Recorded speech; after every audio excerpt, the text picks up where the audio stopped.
This is the Samsung Galaxy A14 5G disassembly. If you want to see more videos like this, make sure you subscribe and follow me on Twitter so you'll be notified once I upload a new video. And if you need any tools, there are links in the description.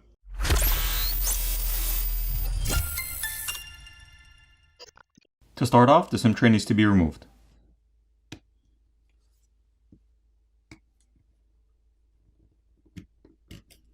Here's a better look at that.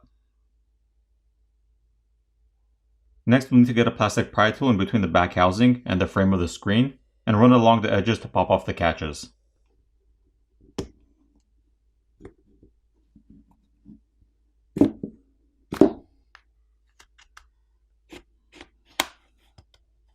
The back housing can now be lifted up from the right to the left, but be careful since the flex cable for the fingerprint reader is still attached to the main board. There are 16 Phillips screws which need to be removed.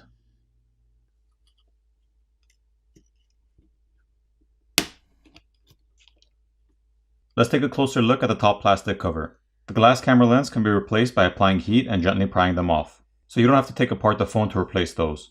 There's an antenna flex cable over here, as well as the NFC antenna below it. Here's a look at the other side. We'll start off by disconnecting the battery cable, followed by the rest of the flex cables. The back housing is made of plastic.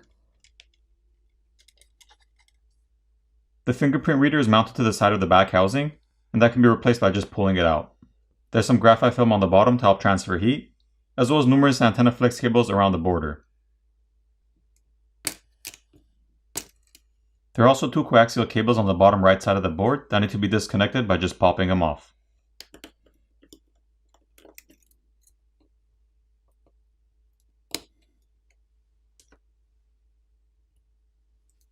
Here's a better look at the 13 megapixel front-facing camera. The main board can now be lifted up and removed.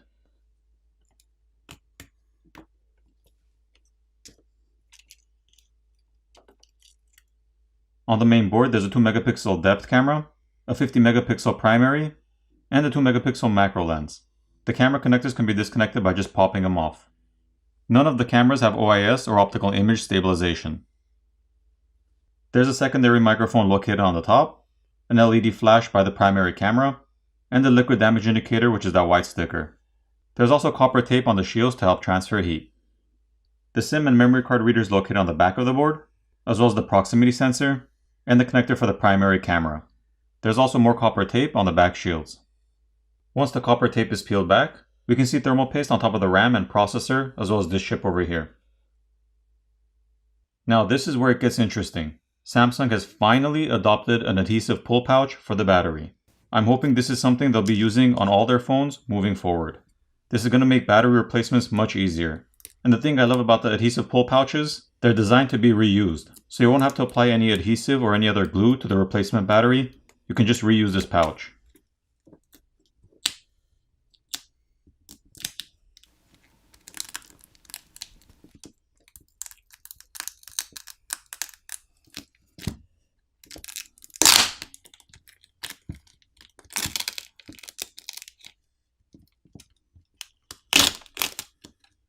Here's a better look at the 5000 mAh battery.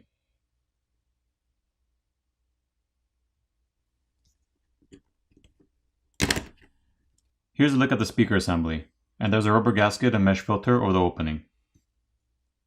And here's the speaker itself.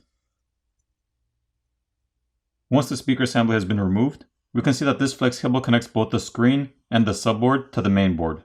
So if you needed to replace the screen, you'd have to remove the back housing, as well as the bottom and top covers, and then you'd have to disconnect this flex cable from the main board, as well as the subboard, at which point you can heat up the screen to loosen up the adhesive underneath, pry the old screen off, apply new adhesive, reapply the new screen, making sure we run these flex cables back to the opening in the mid-frame, and reassemble the phone. Now the two other ends of the coaxial cable, as well as this flex cable, need to be disconnected from the subboard.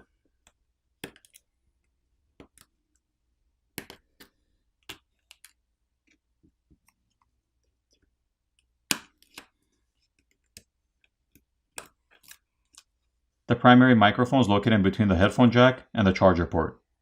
There's also another liquid damage indicator sticker and the rubber gasket around this connector. Here's a look at the other side. The vibrator motor is located on the bottom corner and is held down with some adhesive, and the same goes for the earpiece speaker, which is located on top. The flex cable for the volume keys and power buttons is located on this side, so if you needed to replace that, you'd have to just gently peel it off. And finally, there's one more liquid damage indicator sticker over here, which goes underneath the SIM reader. For the repairability score, I give this phone an 8 out of 10. Now it's time to reassemble the phone.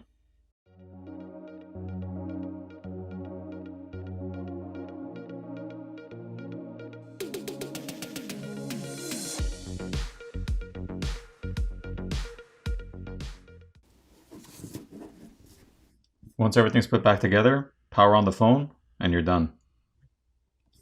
I hope you enjoyed this video, and I'll see you in the next one.